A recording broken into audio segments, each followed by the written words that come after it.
barya ngo ibiryo byiza ngo bafite amajaride ngo bafite ngo dore ikintu bita ngo tutigeze tubonesha amaso pikinima ezenebo ibintu abanyabwenge batigeze bategeza ko biri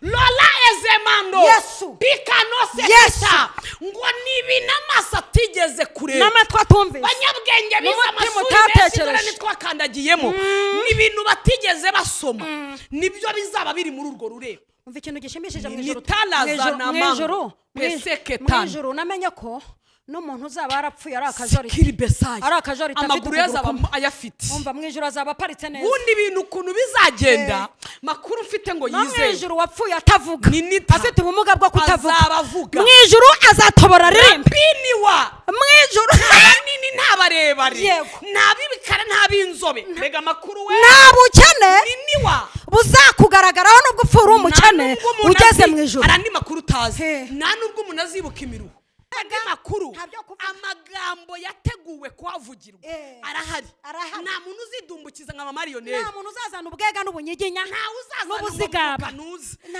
reka abantu basakuza hazaba hari umurongo ngenderwaho abavuga cyane abavuyanga nta kavuyo kazabayo Imana ishimwe ko nta kavuyo kazabaga harimo marionette abavuyanga ngo ntago bizongera abaderanjeri nka marionette ni magera ukunigiranya ngo uzagendera ku murongo ni kuri ritime afashijwe ma hari ishyamba nasengeyemo icyangugu haleluya nivuga ko nasengeye mu ishyamba ntihagire umuntu nkurikirana oya buri wese amenye biterwa nuko umuntu yasaze yigo hari usara yiruka hari usara aryama hari usara arwara nibyo biterwa nuko umuntu yasaze haleluya naryicayemo hari umugabo hasengeye iminsi 30 Imana iramubwira iti nkurikije amasengesho mwana wanjye usenze mwisimbuza ikintu nguhemba iyizire ahita acaho ubundi gupfa nasanze ari igihembo Imana ihemba umuntu Imana ishimwe abajyaga ikabera kwa Mariyamu iyo wahageraga ukavuga uti mwami Yesu ndagushimiye ko nyongera iminsi yo kubaho arakubwira ati buretse kubaho ntibigezweho ariko Mana agahita akubwira iby'urembo rwa Yerusalemu ati uracyakunze kubaho uracyafite ifemba ryo kubaho ngo wuzuye umwuka wera aravuga ati nkumbuye gakondo yo mwijuru nkumbuye we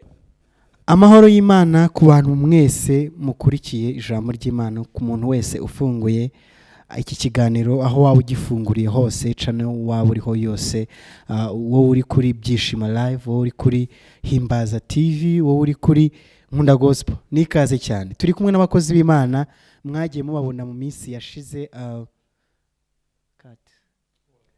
wamba bari kongezaho gato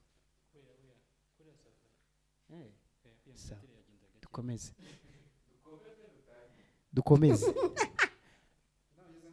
mwagiye mubabona iminsi itandukanye ku macana atandukanye bavuga ijambo ry'Imana bavuga ibyurutse umutima n'uyu munsi nicyo kibazanye nubwo wenda haraciye iminsi tutababona nicyo kibazo cyane ndi banze kubabaza mbere uko munibwira abantu mwari mwaraburiye he ko corona yaje tukababura byagenze bite gihozo mwaburiye he birumvikana ni muri guma mu rugo tumaze iminsi myinshi cyane tutaboneka kubera guma mu rugo kubera ikibazo cya covid ihangayikishije isi yose ariko uko Imana igenda ica inzira turaboneka ni nayo mpamvu muri uyu mwanya nyine nanjye sinari muherutse Marionette amahoro y'Imana nabe muri wowe amen kandi shalom mwese mudukurikiye shalom yego tubahaye ikaze ndizera amavuta ari yose kuko mwabonye umwanya noneho kwicara mukenyegeza mukongera mugasaba Imana mugajya ku gicaniro Imana ishimwe cyane uyu munsi tugiye kuganira ku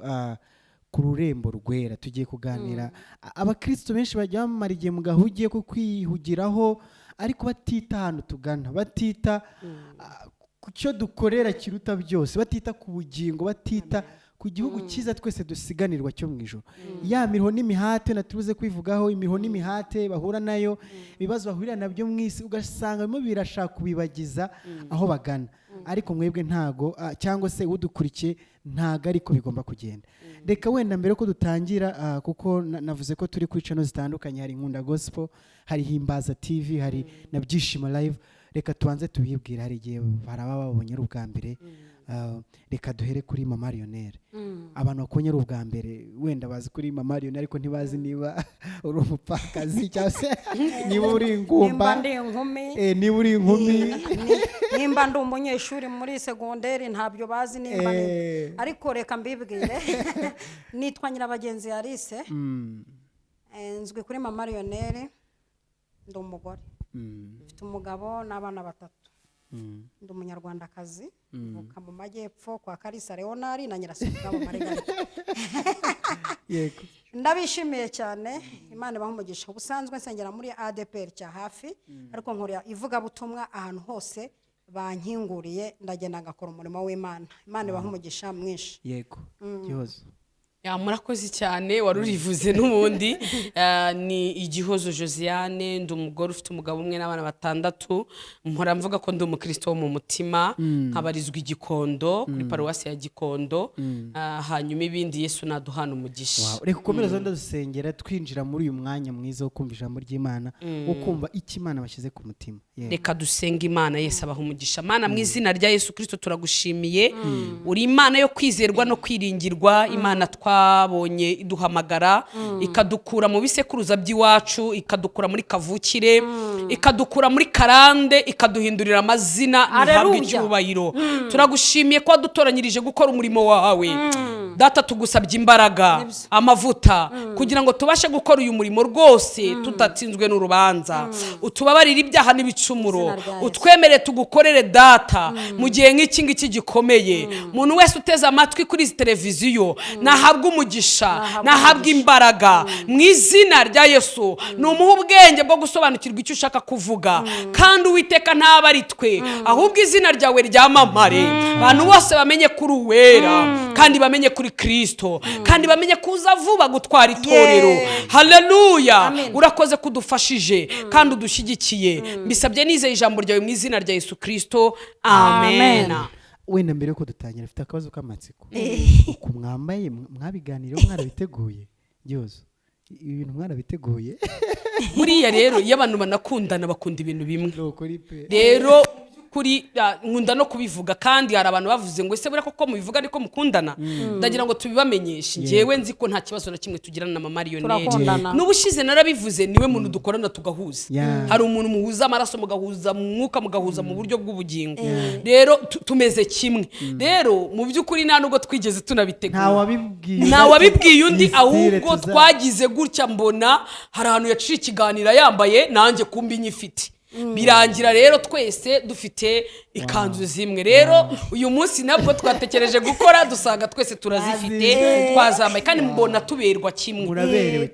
Akunda kuvuga ko arwara indwara ngo yo kuberwa, ngo kandi ubwo kubera kugendana nawe yarayinyanduje. Narabikwanduje Giho, narabikwanduje. Urabizi ko indwara nayo nagira, ndetse igihe byabaye ubumuga, igihe byabaye ubumuga bwo kuberwa, mbega nta hantu babuvura, kandi niwe muntu wa mbere mwanduje. Ni ubumuga bwandura. Ni ubumuga bwandura kabisa. Urabona rero ko yabunyanduje. Ngiye kera sinaberwaga, ariko abana ko bisigaye biza. Mu by'ukuri ntitwambaye neza, ahubwo njye nahoze mvuga ni nk'aba bantu bakora ibintu by'ubukwe nibugaruka, bazarebye ukuntu baduha ibiraka, tugakora kuri high table. High table harya ni ku meza kuri table d'honneur, hamwe basukamo tutabishobora. Ariko se ubwo umunsi nibazaduha imishahara, kuko kazaba ari agashya kubona abamama bakuze bakoze kuri high table babyibushye gutya. Mama, nzaterura bya cupa utware bya birahure, kuko gibanza byanci. Wowe wakuzuzwa ukabimena, nzabyitwarira. Muduha akazi mu by'ukuri. Karagaciyemo abantu bose bisange mu kiganiro. Iyo mwahuye ni ibintu binagora no kuyobora ikiganiro, ko mwebwe ubwanyu mwanakiba. Ariko reka tujye mu ijambo ry'Imana mwaduteguriye uyu munsi. Reka wenda twamaze gusenga, tugiye gutangira. Dusomera ijambo ry'uyu munsi. Ijambo turi yego ibaha umugisha mwinshi. Uyu munsi twateguye ko tuganira ku by'ururembo rw'ijuru. Ni munyemere tuganira ibyahishuwe ibice 14 n'umurongo wa 13, aba ariwo tuganiraho. Haravuga ngo numva ijwi rivugira mu ijuru rimbwira riti, andika uti, uhereye none hahirwa bapfira mu mwami Yesu. Umwuka nawe aravuga ati, ye ngo baruhuke imihati yabo uko imirimo yabo ijyanye nabo ibakurikiye. Mwakire neza ijambo ry'Imana. Amen. Haleluya. Tugiye kuganira kuri aya magambo. Ni ijambo riri kuvuga ngo uhereye none hahirwa abapfa bapfira umwami. Niyo twahera kuri ako ngako. Ni gute gupfa k'umuntu bigiye guhinduka amahirwe iye kuba apfuye apfiriye mu mwami? Ni gute bigiye guhinduka amahirwe? Yego mama Lionel. Uhereye none ni ukuvuga ngo uhereye no tariki. Amina. Ni ngombwa ngo uhereye no tariki birahindutse. Haleluya. Hahirwa abantu bapfa. Mana ishimwe. Bapfiriye mu mwami. Yego. Kandi igihe uza kwibuka ko nta muntu upfa ahagaze keretse undi bavuga ngo apfa uhagaze. Yego. Ubundi umuntu apfa aryamye. Yego. Niko bimeze. Niyo yaba apfuye ahagaze araryama. Finale araryama. Niyo umutima wacu uhagaze birangira uryamye. Yego. Umva bagakoresha n'ibishoboka byose bakagufasha. Hari n'abagufasha gupfa. Yego. Bakagupfunya bakakurambura. Usibye ko ibi ngibi nabonye ibyo byo gufasha umuntu gupfa no gupfunya na abapagani bapfa nabi. Abapagani bapfa nabi kandi tugiye kuvuga abantu bapfira mu mwami. Mu mwami Yesu. Ku buryo n'umuntu w'umupagani yiyeranje akaza apfira mu mwami. Agakumbura urupfu rwo mu mwami. Gupfira mu mwami. Imana ishimwe. Ubundi reka mubwire mama Lionel. Ubundi ipfu ni nyinshi. Kuvuga ngo urupfu tubisesenguye hari umuntu uhera umwuka arwaye, hari upfira ku rugamba, hari wicwa n'indwara, hari wicwa n'abamwihutishije. Hari umuntu ugeze kuvuga ngo umuntu ngo yaraturaga bakavuga ngo mumbabarire kwihutisha abantu b'Imana. Abantu baparitse utugare mu rugo usanga bafite ukuntu batwohereza umuntu akihuta. Izo mpfu zose ni impfu, ariko nubwo ari impfu tuje gusobanura urupfu rwo gupfira mu mwami. Ariko uvuze utugare duparitse abarozi baparitse. Nibuka umuririmbyi waririmbye ngo Yesu nzi ko ufite amagare ibihumbi. Haleluya. Harimo n'iryo wanjye. Mana ishimwe. Ariko icyo nzi cyo nuko nzagerayo amahoro. Mana ihabwe icyubahiro. Ndashaka kubwira abarozi ngo agasopo. Yes, kuko harimo abantu badapfa. Hari utugare baparitse bashaka kutwuriza tw'amahembe. Ritari igare ryacu. Ritari mu magare ibihumbi. Ritari mu magare ibihumbi. Ritari mu magare ibihumbi. Mu magare ibihumbi ntabwo amahembe yaguhonda. Hari utugare abakonikoni baparitse tw'amahembe ngo bashaka kugukubitisha amarozi ariko ngo tw'inkuba. Hari amagare ibihumbi Yesu yageneye ngo harimo iryo wangeneye ngo ariko icyo wamitiyemo nukugerayo amahoro. Kugerayo amahoro nukuba upfiriye mu mwami. Leta y'u Rwanda ngo isigaye ivuga ngo gerayo amahoro. Gerayo amahoro ijambo amahoro. Erega leta y'u Rwanda ibikura ku mwami Yesu. Ubundi umuntu wese uri ku isi ni yumva u Rwanda. Yumva umwami Yesu. Yumva amahoro. Wanavukiye muri Afrika. Oya yumva amahoro. Yumve n'amahoro. Kuko aravuze ngo mbasigiye amahoro. Mbega umunyarwanda wese aho ari mu bihugu bitandukanye umva amahoro fakira amahoro. Ku buryo ugenda ukumva ufite stock y'amahoro. Ku buryo mbega wicara ukumva ufite ibintu byitwa amahoro. Nk'amahoro ndayagira. Nanjye njanyagira. Ubundi mba numva afite amahoro. Amahoro njanyagira. Ubundi sinzi impamvu data atanyise amahoro. None ubwo reka mbikwiyitire. Ubundi mahoro. Mahoro. Ndibatije cano maho. W'amahoro. Ndibatije. Haleluya. Amahoro mfite aruta ibiro mfite. Imana ishimwe. Imana ihabwe icyubahiro. Harimo iryo wangeneye. Icyo wampitiyemo. Nukugira ngo nzagereye amahoro. Amahoro. Bivuga ngo rero mene izo mpfu turi kuvuga. Dutandukanye izo mpfu, ndashaka ko dusobanura urupfu rwo gupfira muri Kristo. Abantu bakazitandukanya n'izindi. Naho rwanyura hariho hose. Turashaka ko rutandukana n'urupfu rw'umuntu utazi Kristo. Rutandukana n'urupfu rw'umuntu upfana inkono y'itabi mu kanwa. Ahubwo rutandukana n'umuntu upfanye ubusambanyi. Nuguye kwa maraya bamukubisa buzo yishyura. Hanyuma nuriya muntu buri upfuye yica abandi. Yego. Nabo abapfuye nabi. Ubwo sirwo twaje kuvuga. Tuje kuvuga urupfu rw'umuntu wakiriye Kristo nk'umwami n'umukiza. Haleluya. Akamuha imbabazi ku byaha bye. Yarangiza akamuha amahoro. Nafashijwe. Haleluya. Urupfu ruvuga ubutumwa mbega ni rwa rupfu rw'abakiranutsi nka rumwe Elisa yapfuye kugeza ubwo n'amagufa yazura abantu. Yego. Amakuru ufite n'ukuri urupfu iyo umuntu arupfuye akirizwa muri urwo rupfu. Hari abungukira muri urwo rupfu. Kandi urwo rupfu mu rugo rw'umukristo ntabwo ari urupfu nk'uko turureba. Nubwo gutaha k'umuntu bibabaza, kubona umuntu wawe apfa birababaza, ariko iyo umuntu apfuye ari umukristo asiga ivuga butumwa. Ikindi urupfu rw'umukristo inshuro nyinshi ntabwo atungurwa. Ndafashije. Arategurwa. Kuko ijambo ryarambwiye ngo nta na kimwe nzakora nabanje kubwira intore zanjye. Yego. bisobanuye ko uru rupfu rero niyo mpamvu uyu mwanditsi w'iri jambo yarahanuye hanamana ya amen ngo hahirwa abantu bapfa stopinimo bisobanuye ko ubundi urupfu rwari ikibazo ni nacyo kintu ubu ngubu isi yose yahagurukiye nuko covid iri kwica abantu benshi siko tubizi ntawe irobanuye Ntawe irobanuye umugabo wize utarize ubyibushye unanutse ukennye ukennye ukize mbega iyi idatinya amafaranga iyi yewe gatumwa dogiteri niba kinisha iyi gatumwa iyi mvuna muhetera nubwo ubona abantu bose bayitereye ubwoba ariko ngo hahirwa abapfa bapfiriye mu mwami wakwicwa na covid wakwicwa n'iki hahirwa bapfa bapfiriye mu mwami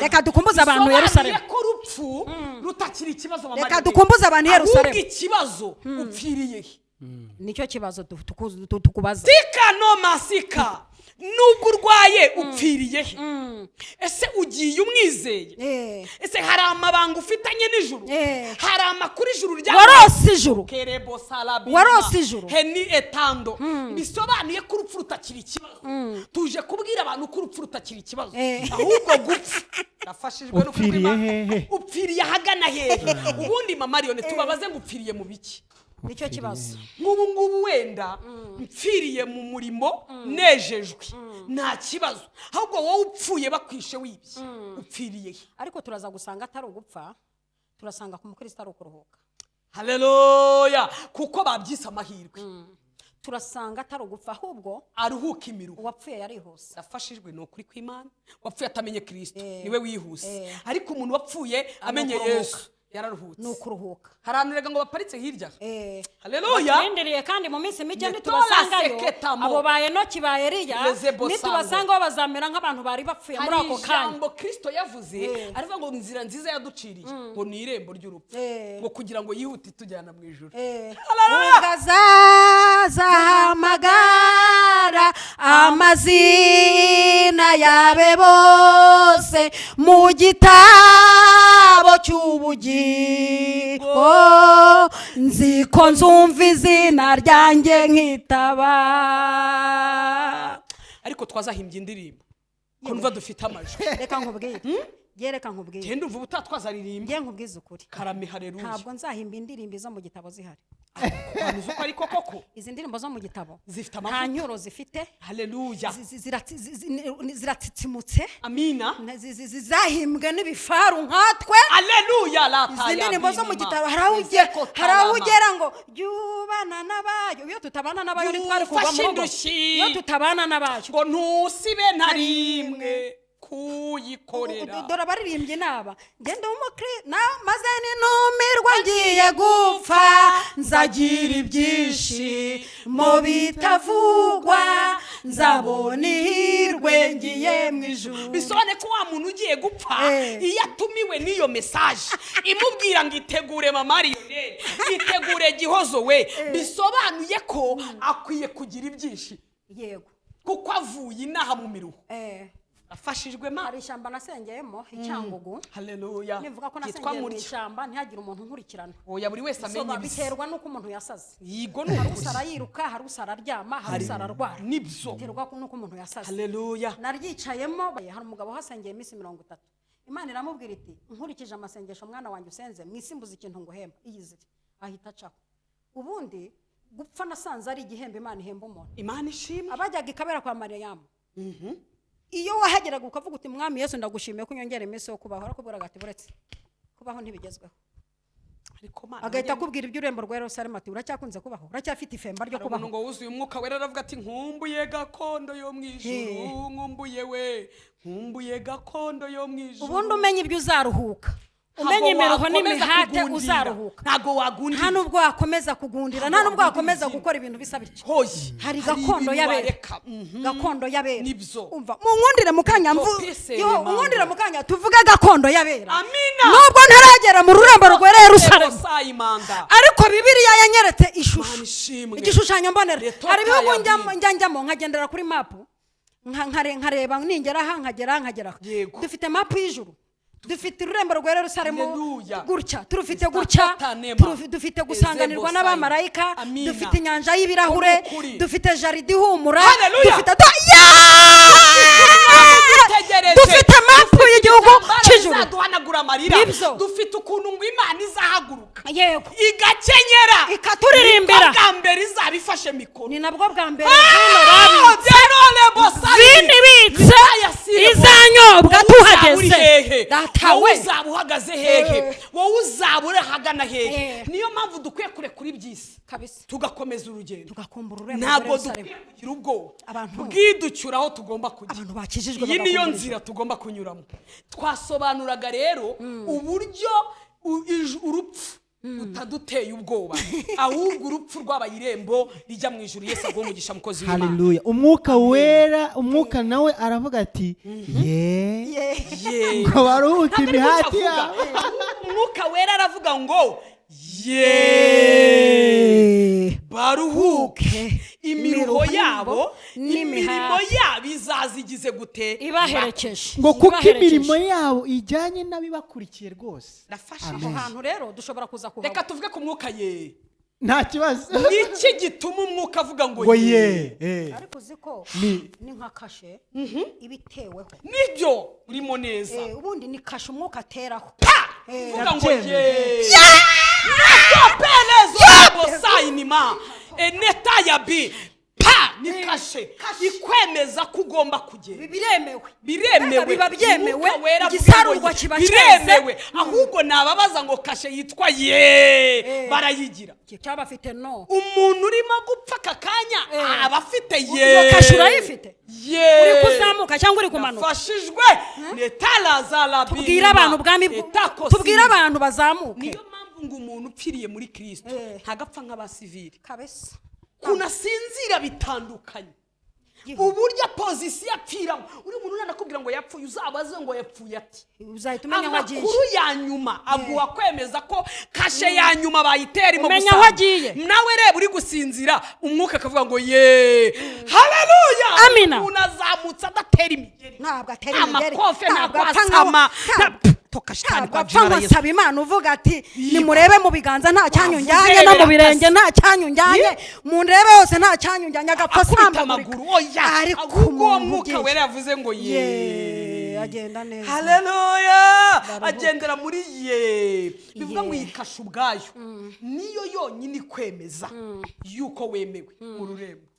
ndafashijwe Mana we rero nyuma ya ngo aruhuke yego imiruho n'imihati ikintu cyitwa kuruhuka ariko aruhuke abantu benshi baruhuka muri weekend. niba hari abantu dukeneye kuruhuka ni abantu bari mu isi dukeneye kuruhuka niba hari abantu bakunda ikiruhuko ni abantu uzumva umuntu akubwira ngo avuye muri Amerika aje kuruhukira iyo mu ngagi mu birunga ndetse mwumva umuntu aje muri Nyungwe naje inaha ndi mu birunga gukora iki sati ndetse uri gukora iki ati ndi kuruhuka ati muri Nyungwe kiruhuka gituma umuntu yishyura amadolari ikiruhuko ubwacu kirakenewe no mu buzima busanzwe.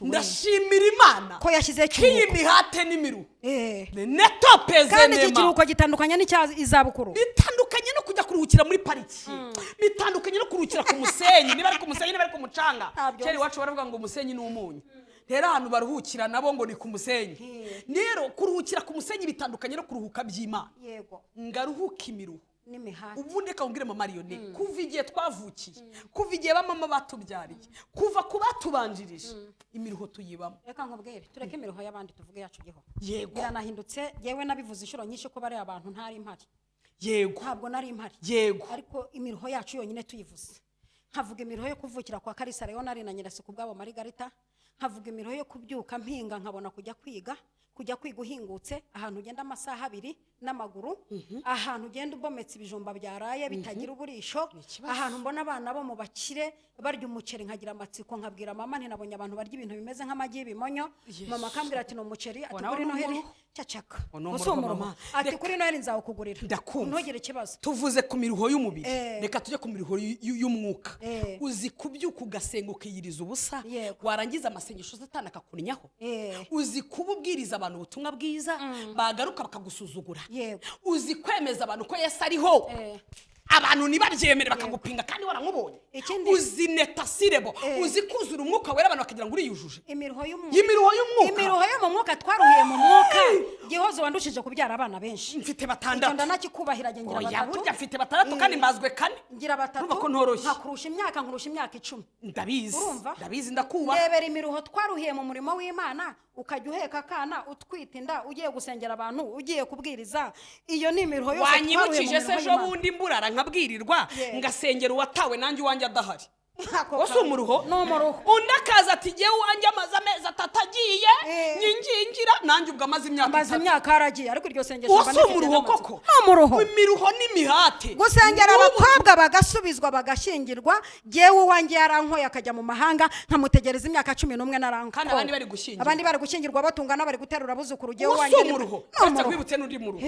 Ubu saha duhagaze turi kwemeza abantu ko bagomba kwihangana bakakira urupfu ahubwo bakarwakira muri Kristo. Wagize ngo guhagarara amasaha byose ubundi n'umuruho niyo ni imiruho tuzaruho kugira ngo bumve se uzi guhagarara ibiro biri hejuru ya 90 ugahagarara namasanga na gutya tubazwe 3 wowe 4 kugira ngo iyo si imiruho kugira ngo ubwire abantu ngo basi nimupfire muri Kristo kuvuga basanga na gutya nta cupa ry'amazi ariko ejo bonda abantu barayamazi. Uzi ko publicity reka nkubwira kandi kandi uzi ko publicity nkabwira abantu ngo publicity igezweho rego niyo publicity twazanye nuko umuntu apfiriye muri Kristo.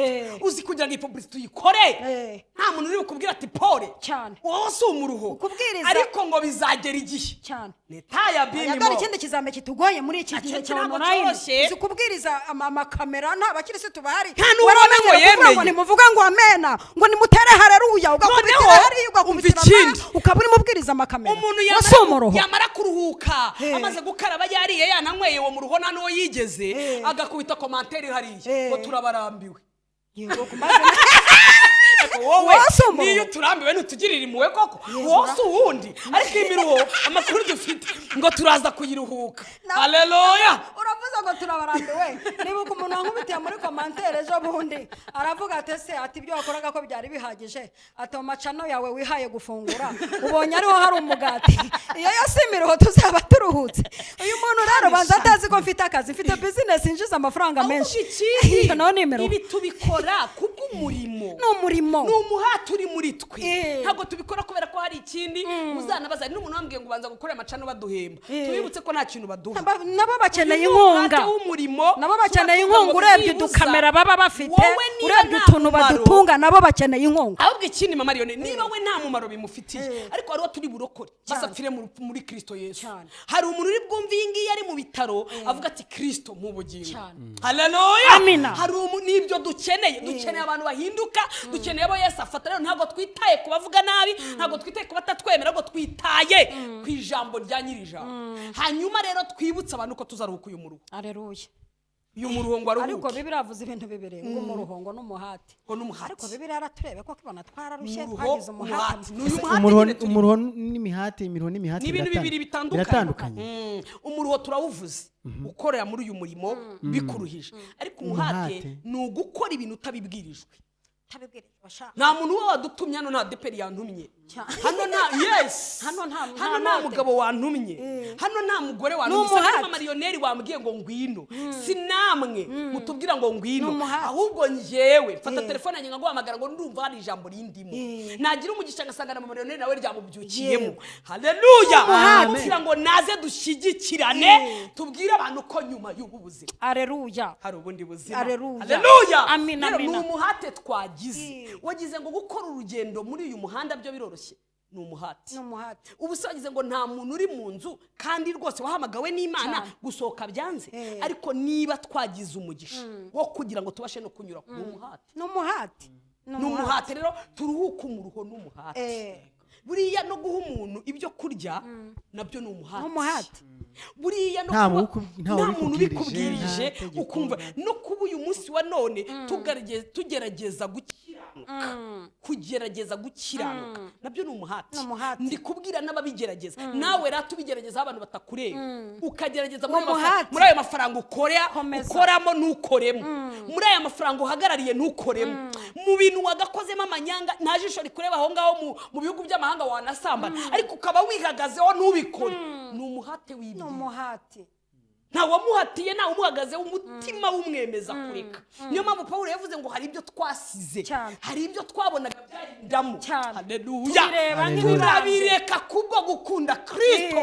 Ibyo twaretse ni umuhate. Haleluya, haleluya, haleluya. Hari umuhate rero uduhata gukora ibyiza nubwo ibibi bidutanga, nubwo ibibi bitwitambika. Simvuze ngo ibyiza dukora nibiba mibi. Ushobora guhura nanjye wenda ugasanga naramutse nabo ukabona harimo ibibi, cyangwa ushobora kubona nateze gutyo ukabona byakugushije wenda nibibi kuri wowe. Ntabwo bivuze ko dukiranuka 100%, ariko hari umuhate wo gukora ibyiza, umuhate wo kugira umwete wo kugumya gukora ibintu byiza. Haleluya. Rero nawo ni umuhate. Rero Bibiliya isoje itubwira ngo imiruho n'imihati, ngo noneho imirimo ngo ugiye. Hanyuma rero tugere ku mirimo dusoze. Afashijwema imirimo yabo ibyo yakoze byose bifite giherekeza y'imikurikiye. Twibutsa abantu ko imirimo iri ukubiri. Mama Marion, hari imirimo mibi abantu bagira, iyo nayo izabakurikira. Ayowe ntabwo uyu murongo wari umuntu wahereye uvuga ngo inkono y'itabi se yipfanye, iyo si imirimo y'imukurikiye. Uyu muntu w'igipfunyika se n'utwo tudege baduterereza wagize ngo uyu we si imirimo imukurikiye. Bivuga ngo ukora ibyiza ukora ibibi nawe tumuhereho azakurikizwa n'ibisi.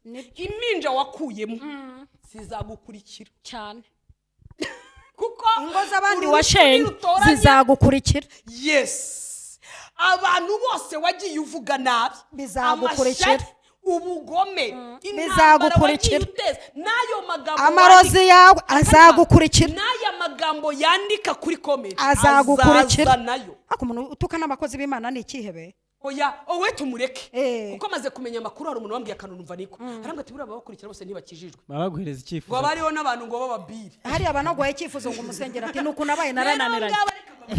Nabibutsaga ko imirimo yose yaba iyo twakoze izabakurikira, niyo twakoreye ku mugaragaro izadukurikira. Iyo abantu bakoranye ubwibone niyo bakoranye urukundo izabakurikira. Hanyuma rero tugere ku mirimo myiza. Imirimo myiza twakoze. Haleluya. Yaba iyo abantu babonye. Tuve no kuri izi cana hari n'indi dukora. Yego. Iyo yose igenda iduherekeje. Tuve nawe kuri twe tujye kuri wowe. Iyo yose ukora abantu batabona myiza izakwescoting. Nupfira muri Kristo ariko kuko mwibuke ko harimo n'abazapfa badapfiriye muri Yesu ariko barakoze byiza. Icyo ni igihombo. Gerardine yaririmbye ngo umurimo utakuranye urukundo ngo ntuzaguza. Reka ngo abantu tuzaca rugura ha igipimo cy'umuriro ipimishwa umuriro bashyiraho ibiro 50 by'umuceri watanze bishya ushyizeho inusu watanganye urukundo trebye izamuka ukubitaho super 100 watanganye ubwibone isha uwatanze igipanda cy'igitambaro cyo mu mutwe ko urukundo yagikoranye bati komeza. Harimo n'umuntu ngo waguhaye yigaragaza. Yego. Ngakivugisha ngaro ngo bibabwire ko nyaguhaye ndayohereje. Maze hariho n'utaguha iteraniro ritateranye ngo bakome mu mashyi.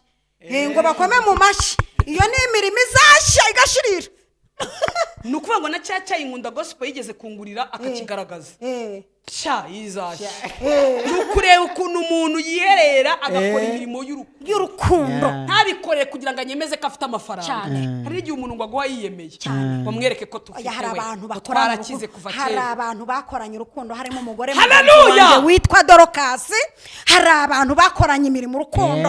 Tabita aravuga tumva jewe nishingiye ko nta note mfite ariko mfite ubudodo na koroshi ndaboye imyenda nyitange miminja abantu bifubike iyi mirimo ndumva inyatsemo arabitanga kuko yabikoranye urukundo. Igihe kiragera Dorcas arapfa apfuye abantu bati ntahambwa keretse representare gare Petero ageze hano niyemeza ko hambwa representare gare Petero ahageze barushumbye riratorero bana data we aravuga tumva umva reka nkubwire Petero Pete ahuri uhumure turahari turi inkuba z'abagore. Amina. tuzasigara Avuta. dukubita mbumurabyo mbe ningo bagenzi aba byose njye mbumurabyo pam nanakubita. haleluya haleluya haleluya mavuta bari abagabo nibahumure baruhuke, Hari abagore. barakoze. Hari n'abandi Umva, bagabo. ba Eliya barakoze batuze, ba Dawidi barakoze batuze, Igihe cyabo ba rwose. Dorokasi batuze, Imirabyo n'inkuba ba ziraje. Debora batuze. Avuta. Ndahari icyuho Amina. cyabo nikizagaragara, Zala nzajya menewa. nemera mbumurabyo mbe n'inkuba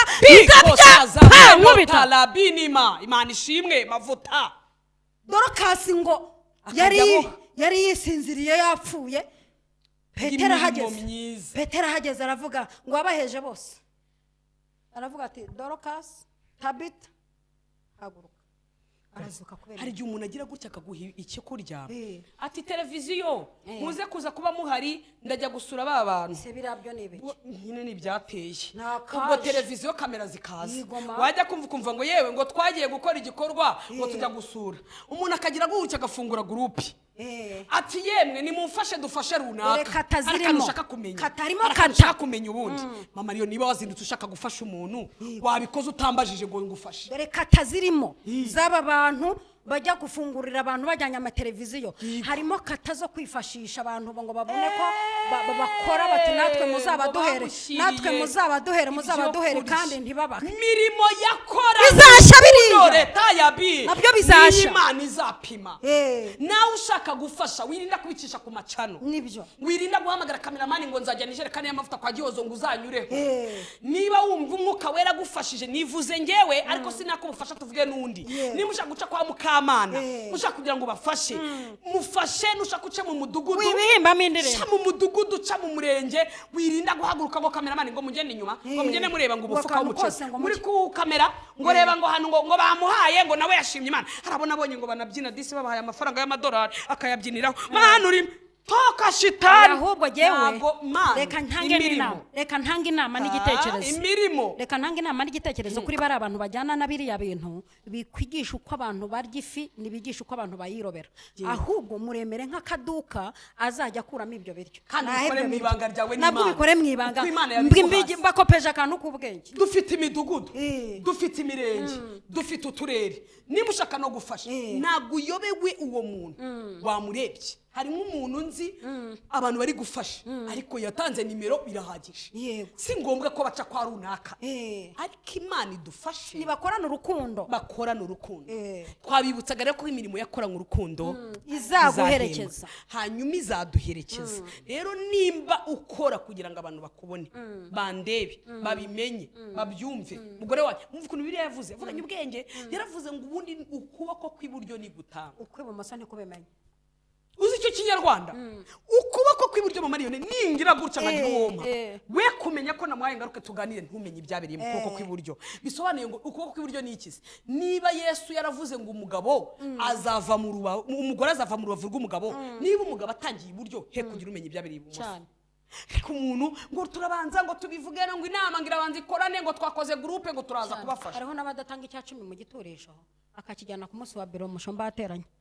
harimo n'abantu ngo bazi kukigarika Bakitwara gutya. yego iyo mirimo rero Izaza. twavugaga ntabwo tubizi nta rubanza duciye mutubabarire wenda ashobora kuyikora gutya agaragaza Imana ikayandika kuko Imana niyo Niba izanota bikoranye urukundo. ego Imana niyo Ntibizashya. izashyiraho amanota kuko yo izi mu mutima ariko icyo twabibutsaga imirimo yakoranye urukundo azayihemberwa kuko niyo izaherekeza wa muntu muri kwa gupfa apfira muri Kristo mwibuke ko ijambo turiho ari abapfa bapfiriye muri Kristo Yesu Yego. mwuka nawe ati Baruhuke. baruhuke Giho reka mvuga umuntu umwe apfiriye muri Kristo. amina Tujye turangira n'abantu.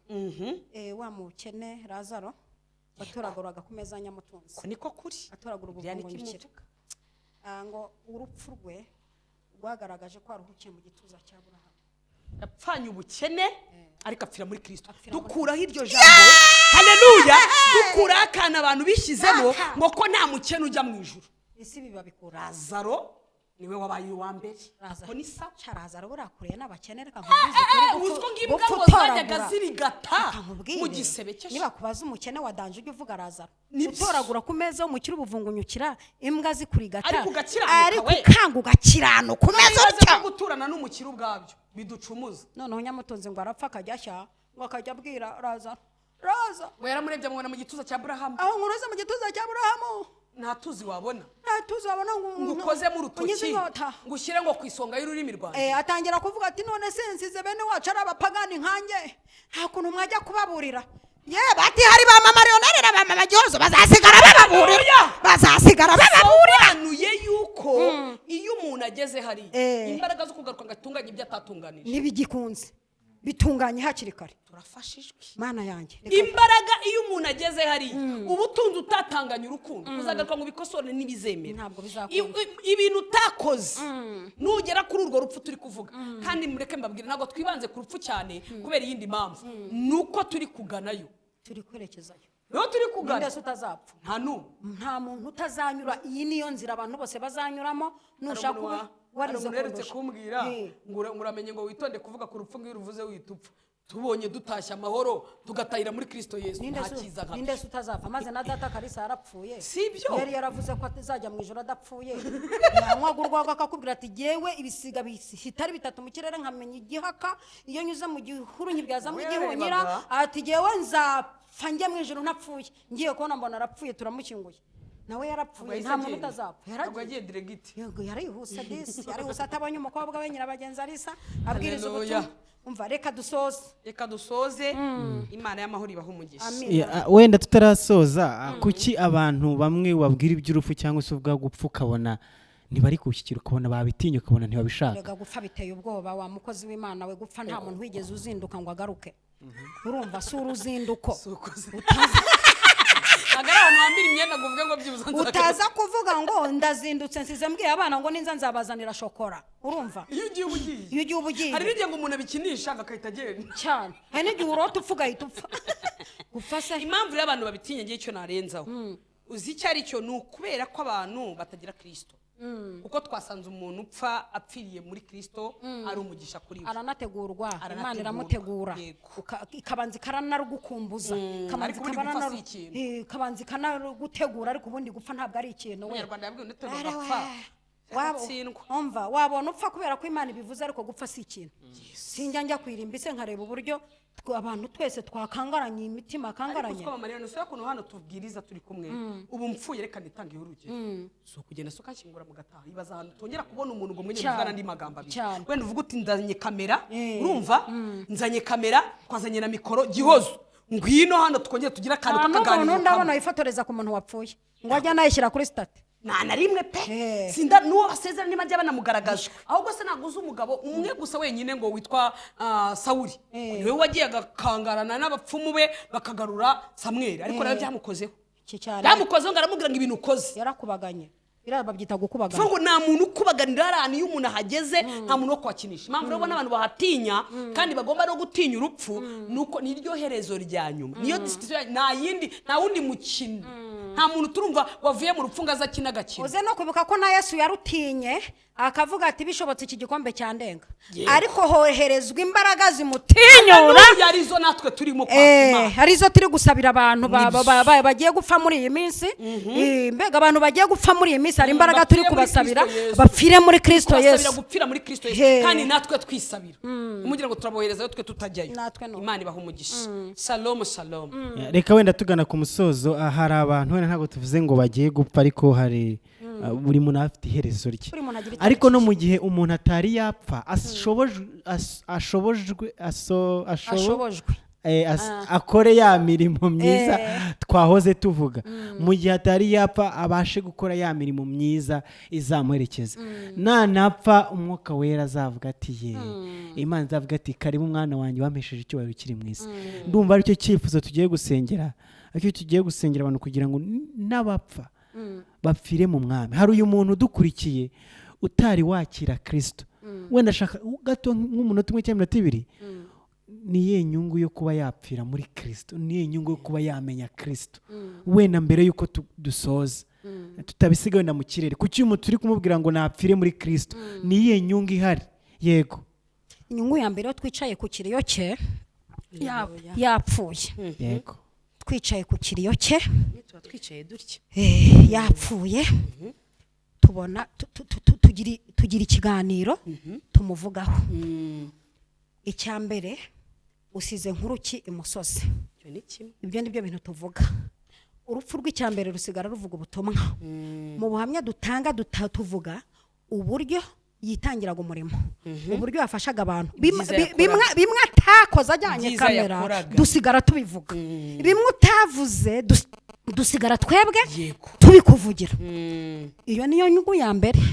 Inyungu ya kabiri ni bimwe twavuze by'uko umuntu aba aruhutse, imiruho n'imihati. Ikindi kandi urupfu rw'umukiranutsi ntabwo rushegesha imitima abasigaye. Nubwo habaho kurira kubera ko bamuhombye, ntabwo rudushegesha. Never. Yewe urupfu umunini yaravuze ngo urupfu nirusha kuwarwo ujye utumbira Yesu. Yewe nabonye uburyo urupfu hanga amaso, ujye umuhanga amaso, ajya arinda umutumbiriye ku manywa na nijoro. Uru rupfu ntirushegesha abasigaye, kuko icyambere ajya gupfa yatanze amakuru y'aho agiye, bigatuma dukora tuhakumbura. Yego na nyine n'aho agiye bosi nyiraho akora umunsi mukuru no mu mitima. Niyo mpamvu tuvuga ngo tumukumbuje kwakira Kristo, kuko iyo yapfiriye muri Kristo Yesu agira ikirori. Kundi byitwa ubukwe, nago byitwa urupfu. Tugenda kumuherekeza kuko ni ubukwe, arashyingiwe. Hanyuma nyir'ubwitere kuko afite imbaraga, uyu Kristo turi kuvuga asigara mu mitima y'abantu yubatsemo ikindi kintu, ndetse no kubakumbuza ururembo rw'ejo. Umuntu wese ava ku kiriyo cyangwa ava ahantu bagiye gushyingura yumva akeneye kuvuga ngo icyama nkapfa nka runaka. Wari wabibona? Hari abantu bifuza gupfa nka runaka kubera ko yapfuye, bajya kumushyingura gusa bati mwana we niba ari kuri yabera bapfa icyama nkapfa nka runaka. Hari akantu ureba ukahita uti vraiment uyu muntu yarari mu maboko y'Imana. Ikindi nsorejeho nuko no mu ijoro haba ibintu bidasanzwe kubw'umukiranutsi utashye. Icyo ni ukuri, kubera ko hababaye intsinzi, koko kiyisi ubwayo. Mu isi y'umukiranutsi apfuye, mu ijuru biramenyekana ko hari umukiranutsi uje. Ikindi urupfu rw'umukiranutsi abadayimoni bararutinya, na bamwe bajya gushika mu irimbi ntabwo bashika umukiranutsi ngo azamuke, n'ababarozi bashika ntabwo bashika uyu muntu ngo apfe, kubera ko yapfuye adasanzwe. Uru rupfu rwari mu ijuru, abamarayika baravuga batumva naze aruhuke. Uru ni urupfu mu isi no mu ijuru abantu bishimira, no mu ijuru bakishimira. Kandi ikindi aba bantu baruhutse imiruho n'imihati. Mwibuke ko Imana izaturirimbira. Nimba izaririmba baze simbizi, nimba izaririmba ndyamye simbizi, ntabwo zapfa kuba ngezeyo, zapfa kuba narigezemo, uko nzifata kose. Ariko randevu ni ku bicu, randevu ni ku bicu, randevu ni ku bicu. Abana b'Imana tuzataha, randevu ni ku bicu. Sinitaye ku bavuga ko nta juru ribaho bazaba muri ino sisa, tuzaribamo. Umva ndi makuru tubibutse yuko Imana izahagarara ihamagara amazina ubwejo bundi ahanga Kristo ari bugaruke, mwami wacu akaza. Haleluya, amina. Amakuru ahari ngo nuko uyu muntu wapfiriye muri Kristo azazukira. Turapfuye topini dazanama, azazukira kuruhuka, azazukira kwambara ikamba, azazukira kuzamurwa. Nawe wapfiriye mu byaha azamanurirwa gushya. Seko twibaje kwabwira umuriro uriho, barabiyobewe se. Musambanya sambana bizi ko azasha. Tubibutse ko gupfira muri Kristo inyungu zirimo nuko tuzazukira cyane. Ubundi ku muzuko niwe firimbi yanyu, ubundi ibintu bizasobanuka ku muzuko. Hanyuma ninita ya bini bizongera gusobanukirwa ku mazina sha tugezeyo. Ariko reka tuvuge gakeya ku bikorwa byo mu ijuru, tumere nk'abantu bicaye. Reka tumere nk'abantu bicaye mu ijuru ijuru Ubundi igitereko tuvuge cyo mu ku ijuru. ibuye Mariyoneri. ryerade ririho izina tuvuge ku birahure ni izina nzaba nyanja nzi y'ibirahure ngo tuzabone buretse kurenga izina Si- ni izina nzaba nzi ku buryo azampamagara noniwa nkamenya ko ari jye bahamagaye Sakerebo. Desule ngo gire na wundi bamuhaye muntu sekere. n'umwe uzabuza izina ryawe nibyo totinga ya mango inyanja y'ibirahure nzakandagiraho Kanose n'imeneka pase. kandi ubu ngo twitiranwa amazina Eh. nta muntu uzitiranwa n'undi nibyo Mariyoneri. hari igihe mu ishuri Nuni nitiranwaga tano. n'abantu benshi ubu ntabwo ariko mu ijuru ntabwo nzitiranwa na n'ubu runaka baryozo ni benshi ariko mu rurembo tutanimando sekita ntabwo tuzitiranwa amazina andi makuru ufite ni uko ibintu tutigeze tubona Sha, muravuga ngo mwagiye kure ngo mwabonye uburayi Baravuga ngo mwabonye amahanga baba mu mazu meza. ngo barya ngo ibiryo ngo byiza bafite amajaride Yeah! ngo bafite ngo dore ikintu bita ngo tutigeze tubonesha Yego. amaso pikinima ezenebo ibintu abanyabwenge batigeze bategeza ko biri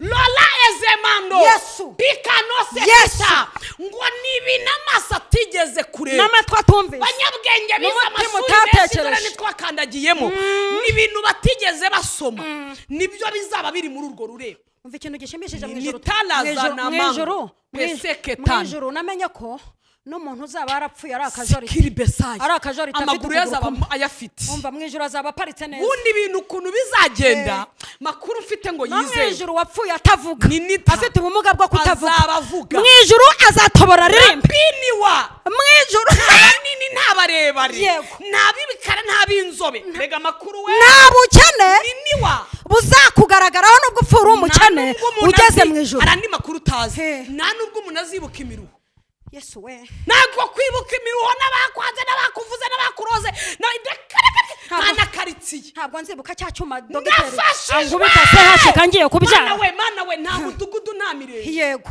mana we ndafashijwe nta kagari nta karitsiye wavukiyemo nta by'ibutare nta by'ikigali ntabyo ariko mana haleluya ikindi ngo nitugerayo sango sinzi Andi makuru ufite ngo nuko ahantu Imana izakora Yego. tukamera ngo nk'abantu bavukiyeyo ku buryo Mina umera zema. nk'umuntu wari usanzwe ufite ubwenegihugu haleluya bw'ijuru kamera nk'umuntu wavukiyeyo zedo bezo taketado rete sikesaya Mana ishimwe Mana ishimwe udafite amakuru Eh. ufite igihugu Mana ishimwe. ufite aho twerekeza neno tando iwacu harahari hariho igihugu cyiza cyane gituwemo n'abanezerewe ntabwo batinya babatomike baririmba indirimbo z'ishimwe ntabwo batinya babatomike baririmba indirimbo z'ishimwe hari igihugu abera bazabamo bana turagushimiye Haleluya. nonita ya binima Iki gihugu. nisakita ko waduteguriye Dusabiye umuntu wese gukizwa, akazaba muri iki gihugu. Dusabiye imbaraga indaya kureka uburaya, zikazaba mu gihugu. Dusabiye abasinzi kureka inzoga, bakazaba mu gihugu. Nsabiye abanywa itabi n'abanywa urumogi kurureka, bakazaba mu gihugu. Nsabiye abantu bapfuye kubyuka kugira ngo bazabe muri iki gihugu. Dusabiye abantu bavuze iki gihugu ariko bakaba batakikivuga, tubasabiye gukizwa bakazavuga iki gihugu. Turifuza kubona abantu bawe mu gihugu, muri gakondo y'abera. Imana ituririmbira, abamarayika baririmba, tutambagira ku nyanja y'ibirahure. nyuma y'ubu buzima hari ubundi buzima, kandi nyuma y'ibi hari ikindi gihugu. Icyubahiro kibi cyawe mu izina rya Yesu Kristo w'i Nazareti. Amina. Amina. Amina. Shalom shalom. Tubifurije kuba mu rugo bwami. Amina. Amen. Amen. Amen. Yesu yewe nta bintu byo kurega andi makuru nta byo kuvuga. amagambo yateguwe kuhavugirwa arahari. Arahari. nta muntu uzidumbukiza nka mariyoneri, nta muntu uzazana ubwega n'ubunyiginya ntawe uzazana n'ubuzigaba. nuzi Ntawe reka reka ntawe abantu uza- basakuza, hazaba hari umurongo abavuga ngenderwaho. gahoro, abavuga cyane, Cyane. abavuyanga, nta kavuyo kazabayo. Nta kazabayo. Imana ishimwe ko Imana nta ishimwe kavuyo cyane. kazabaga harimo mariyoneri. Haleluya. abavuyanga Haleluya, nkamwe haleluya. ngo ntago bizongera. abaderanjeri nka mamariyoneri nimagera Haleluya. ukunigiranya nigiranya Oya ngo uzagendera ku ni murongo kuri ritime ni kuri ritime haleluya Amina. erega tukiri inaha mu isi aya ni amarangamutima Fata kibondo fata itimu y'ibizima bihaba ibizima byubura amaso ngurera Yes. byakongera bigasanga Ariko arushijeho Mana, kwera dore nzabirebewe byakongera bigasanga noneho irushijeho hari andi makuru He. ngo tuzabaza umwami wacu ngo natwereke inkovu yego haleluya Amina. yesu we gusa tuzamubaza ukuntu azakenyera yazagira aduhereze inanga haleluya twicare ducurange we azakenyera Lila duhereze sopene mora imana yacu ntihabwa icyubahiro Haleluya. amina Amen.